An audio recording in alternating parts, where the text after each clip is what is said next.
The Bhagavad Gita is a book of mankind's collected experience of and answers to life's most basic questions. Who I am, from where do I come, what is my purpose and destiny, and most practically, how do I find happiness? These podcasts originate in the lectures of Neil Bhatt, a disciple of Swami Chinmayananda. They are presented here in 20 to 30-minute segments, each covering 3 of the Gita's 701 verses. Welcome to Gita Wisdom for Daily Living. We had been discussing chapter 2, Sankhya Yoga, Yoga of Knowledge. So far we have seen that Bhagavan addresses Arjuna when he surrendered to him, that I am your Shishya, I do not know what my dharma is, I'm completely confused about my duties, you tell me and I'll follow. I will do whatever you would tell me. But tell me something which is sreyas, which is good for me. So Bhagavan, in the very first verse says, you are grieving over things which are not to be grieved about. You are grieving for the death of your teacher, your grandfather. That's something you should not be grieving over.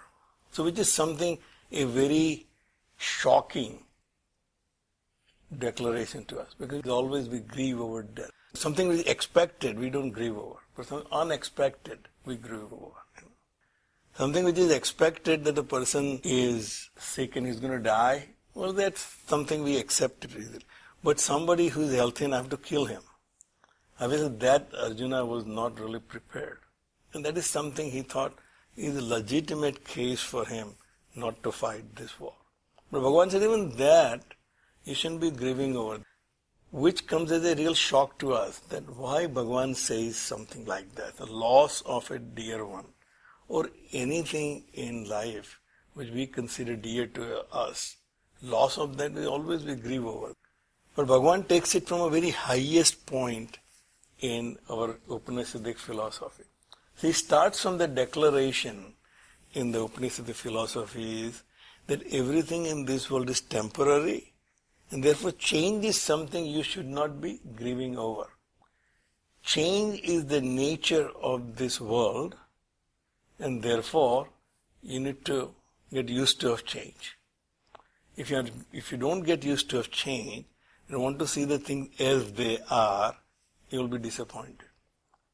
So it starts from your confusion, Arjuna, comes from you are not fixing your goal.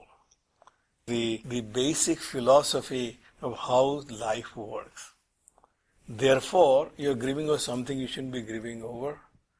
Something if I think is permanent and there is no change is ever going to occur into it, I will not grieve over it. But something which changes and which is no longer useful, then I become affected by it. So Bhagavan said you are grieving over something which you should not be grieving over because it does not get affected by any change. So he starts with the statement which for us is a paradigm shift. Why Bhagavan says that death is not to grieve over. So in the following verses, the following 19 verses, Bhagavan explains the nature of our self. Right now my paradigm is this is me. This body, this mind, this intellect is me, and I'm a mortal being. I was born at time T1, which is my birth time, and I'll die at time T2, which will be my death time. In between what I consider is life, which is real, I do not know what was before that, what will be after that. Bhagavan said this existence is permanent, and therefore you shouldn't be grieving over. He starts with that statement, you are grieving over something you shouldn't be grieving over.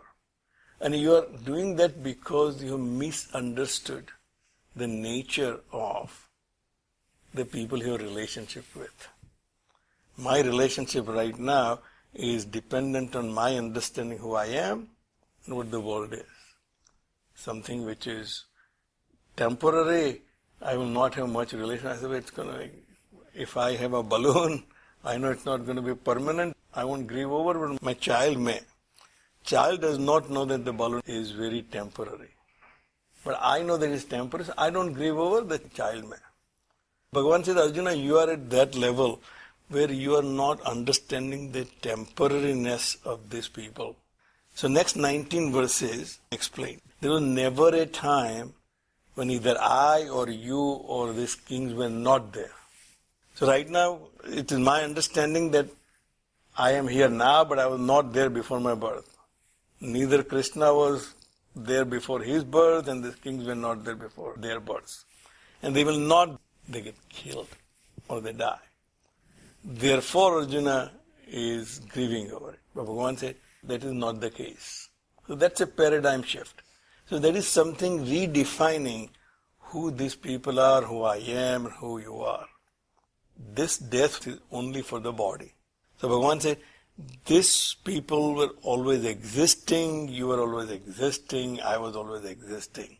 How? Just as you have changed from the child to youth, to adult and old man, but you never ceased to exist. You existed as a child, you existed as a youth, you exist as an adult. You will also exist after you leave this body. Deha antar prapti. Indication is you will be taking another body. So the first time we come across the declaration of reincarnation in Bhagavad Gita, that there will be another existence in another body for you, as long as you have unfulfilled vasanas and desires. Then you will have to take the body to fulfill your vasanas and desires. The change from this body to the another will be very similar to you changing from your childhood body to the youth body. The death of the childhood, you birth to youth. Death of youth, you birth to adulthood. Death of adulthood, you birth to old age. Death of old age will be my death in this body. So Bhagavan said, Deha antar praptihi dhiraha tatra na muhyate. Person whose intellect is steady, in a sense, who realizes the fact, he does not get deluded by the death of this body. The question obviously occurs then, what about all the experiences which I am experiencing in this life? If my self is permanent, but I am experiencing all these experiences which are either conducive or non-conducive, what about them? So Bhagavan explains in the next verses, Matraha sparsaha tu kaunteya sita ushna sukha dukkha daha. These experiences which are experiencing are because of the context of the senses with the sense objects. As long as the senses are not active, I have no experience. In my deep sleep, there is no experience whatsoever, because neither the senses are available to me, nor my mind is available to me. Therefore, there is no experience in a deep sleep. We have experiences in a waking world and you have experience in a dream world. But there is no experience of deep sleep. You can ask anybody, what did you experience in your deep sleep? The only answer is, I had a good sleep. How do you know you had a good sleep? It's the lack of experiences makes me feel good. All my experiences either pleasurable or sorrowful.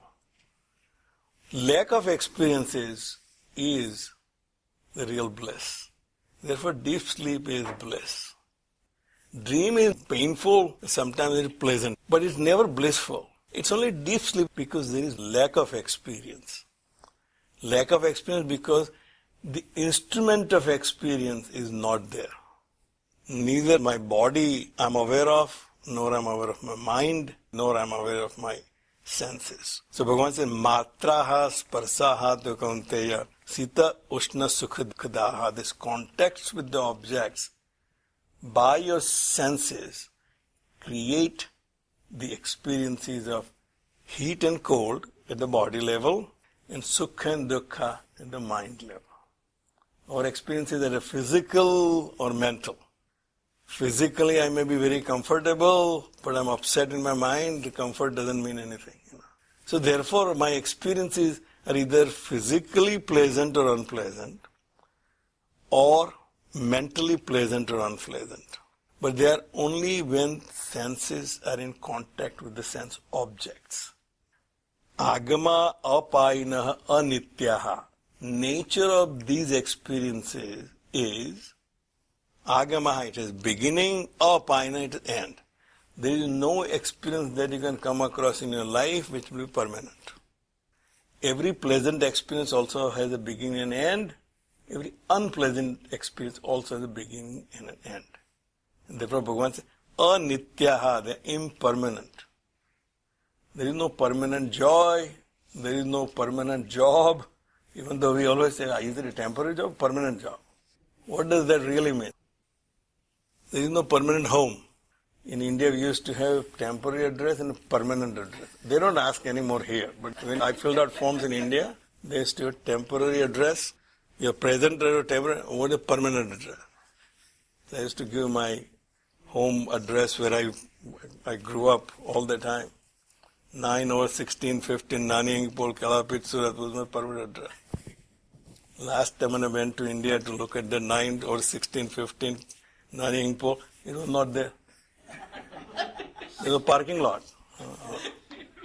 So my permanent home is gone. So what is permanent? It is by my narrow perspective. This table is solid from my narrow perspective. For a nuclear scientist, there is no solid thing in this world.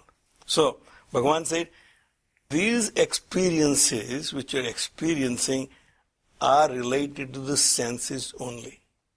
They are not belonging to you, the one who is aware of this experience. The experiencer is someone other than the experiences. You are aware my body is experiencing this. Now, should I be upset about that experience depending on my understanding of the experience?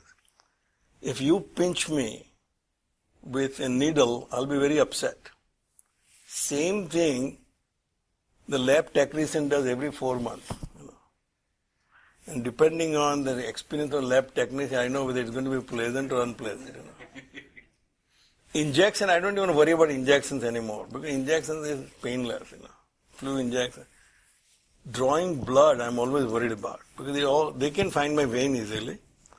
And depending on the lab technician's experience how to find veins, he may have to try it 1 or 2 or 3 times, 4 times before they finally find. But I don't get upset, even though in fact I prepare them and say, look, I'm a difficult patient to find my vein, so take your time, but figure out what is the best way to do it. So experiences are different than experiencer. So it says, they're agamaha apayana, they're beginning and the end.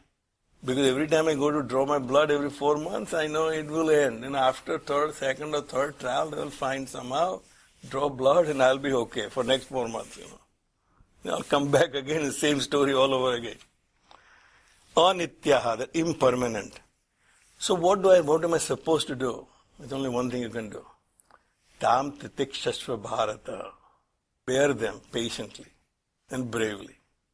That's the only remedy. If you complain about them, they become worst. If I get upset at the nurse who is taking blood, what are you doing when you can't find it? It will be worst. Let her take her time, and once it's done, I'll be good for 4 months. So Bhagavan said the only thing you can do is titiksha. Bear them patiently and know that they have beginning and end and they will go away. They're temporarily. If the good experience also will pass, bad will also pass too. That's your only solace. That they're impermanent and temporary. You can't avoid them. But also you should know that they don't belong to you. They belong to either your body or your mind. And therefore the next verse says, Yam hi na vyathayanti ete purusham purusharshabha sama dukkha sukham dhiram so amrutatvaya kalpate. Right from the beginning, the goal for Arjuna was to keep his teachers and his grandfather intact. He wanted them to survive, live, exist. But existence, as we know, for individual is impermanent. So he said that all the experiences which we experience, they're all temporary in a beginning and end. People who have understood the nature of the experience, they do not get afflicted by them. Na vyathayanti ete. By these, wise person does not get affected. Purusham Purusharsabha. Here Bhagavan addresses Arjuna as Purusharsabha, best among men. So Bhagavan is gradually building up his self-confidence. Last few verses he says, O Bharata, O descendant of the great King Bharat. He says Purusharsabha, you are the best among men, or chief among men. Well, you are the general of the army. The entire Pandava clan is depending on your skills to win this war. So you are not an ordinary person. You can't really lose your confidence. Person who is down, you can't put him down and say, you are completely useless and you can't even do this. Actually make him worst. You have to build his self-confidence. No, you are good at so many things, This may not have worked out for you, but I know what you have done in the past. You have to build his self-confidence first before you put him back to what he is supposed to be doing. So Bhagavan is building his self-confidence. Purusharsabha sama dukkha sukham dhiraha sah amrutatvaya kalpate. You want all of them to exist forever, including yourself? The only one way you achieve immortality. Those who become sama dukkha sukham, those who become equal to sukha and dukkha, they become fit for immortality. So immortality is the theme in our Upanishads. We started with mortality. I'm afraid of mortality, Arjuna said. I'm afraid of killing them. So mortality is the phenomenon we are most afraid of. Even a very brave person will be shaken up if he faces a death. So death is something we are all worried about. So the goal always in life for every human being is to become immortal. Therefore we have all the stories about immortality. Amrut came out of the churning of the ocean, and Rakshasas and Devas, they fought over the nectar, who will have it. And then eventually Devas drank the nectar. Immortality is the goal. So our early Upanishads talked about immortality and defined as deathlessness. Immortality is death. Immortality is no death.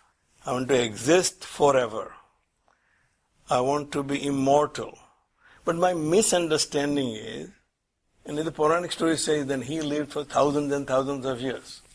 So we know biologically this body is not capable of surviving thousands and thousands of years. So it must be something other than the immortality of the body we may be talking about. So Bhagavan said, one who becomes equal to sukha and dukkha, it is not at a body level. At the mind level, sukha and dukkha is my mental concept. You may see me very happy, only I know whether I'm really happy or not. It is my microclimate decides whether I'm happy or not. So it's one who becomes equanimous to sukha and dukkha. Pleasant experiences and unpleasant experiences. Dhiraha, because he is wise to know that sukha and dukkha are impermanent. And they come and go. Sa amrutatvaya kalpate. He becomes fit for immortality. You want you to be immortal, them to be immortal, you need to understand this. It's the mental concept, not a physical concept. So Bhagavan said that if mortality is your concern, these people are immortal. You are immortal, I am immortal. So mortality is not something you should be worried about. Next verse he says, Na asataha vidyate bhavaha. And why that is? That which is permanent never becomes temporary. That which is temporary never becomes permanent. It's only when a job becomes a temporary job and that becomes a permanent job. And as soon as it becomes a permanent job, you become completely ineffective. Because now you're not worried. Previously the government jobs is a permanent job. Now even in India I think it's no longer permanent jobs. It's only permanent as long as you are effective. Something which is temporary can never become permanent, permanent can never become temporary. Na asataha vidyate bhavaha. For asat, there is no existence. So Asat and Sat are defined here in Upanishadic terms. Sat is something which exists in all three periods of time. There is past, present and future. If something did not exist in past, but existing now, and will not exist in future, it's considered asat, means unreal. By that definition, everything we know, including our own self, is unreal. Ourselves as we know is unreal because I think I did not exist before my birth. So in past I was not existing. I'm existing now.